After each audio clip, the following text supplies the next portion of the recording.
What is the charge on the capacitor shown during steady state operation? So we've got an RC circuit here. We've got a DC power source, 10 volts, a couple of resistors, and a capacitor. And we can search the reference handbook for capacitors, and we'll find out that capacitance is equal to Q sub C of T over V sub C of T. In other words, the charge over the voltage, where both are a function of time, because there's kind of a transient response. If the charge changes or the voltage changes, if the power source comes on and off, then there's going to be a change in the response at the capacitor. But we're interested in the charge in the capacitor during steady state operation, which means that nothing's changing anymore. The charge is constant, the voltage is constant, so the capacitance is going to settle in to some constant steady state value. So we can just say C equals Q over V, where Q is charge and V is voltage. The reference handbook is using a little v. I usually use big V, but I guess we're going to reserve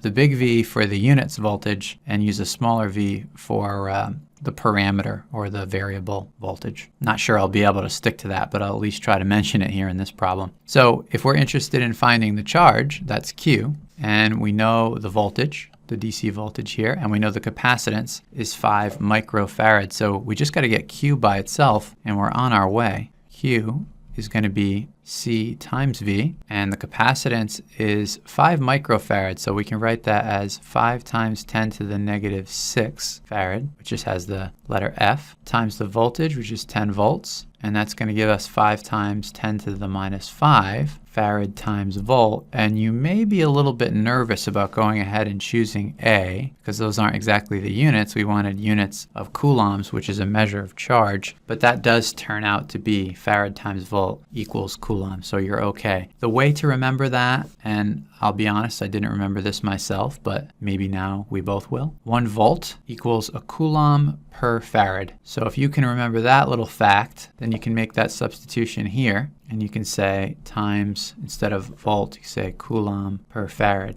Get rid of volts, and then farads cancels, and we just end up with coulombs. So there's a few different ways to express a volt. I think there's 3 or 4 of them, and it might be helpful to memorize all of them. They'll come up in the context of questions, though. I don't want you to go out of your way to do a bunch of memorization and get worried about this. I think just keep solving the practice problems, and when these little moments come up where the units don't work out, then take that as an opportunity to go away and look, hey, what is another way that I could express a volt that has something to do with charge and capacitance, and see if you can make it work out. That'll make it a lot more memorable for you than just doing a standalone memorization activity where it just kind of feels empty and you don't know what the value or the use of these specific facts are. But when you do a problem like this, it screams, hey, there's more going on with the units. And if your strength is in electrical, you're taking the mechanical engineering FE exam, then you should expect to take a little bit of extra time to figure out things like this, and that's perfectly fine.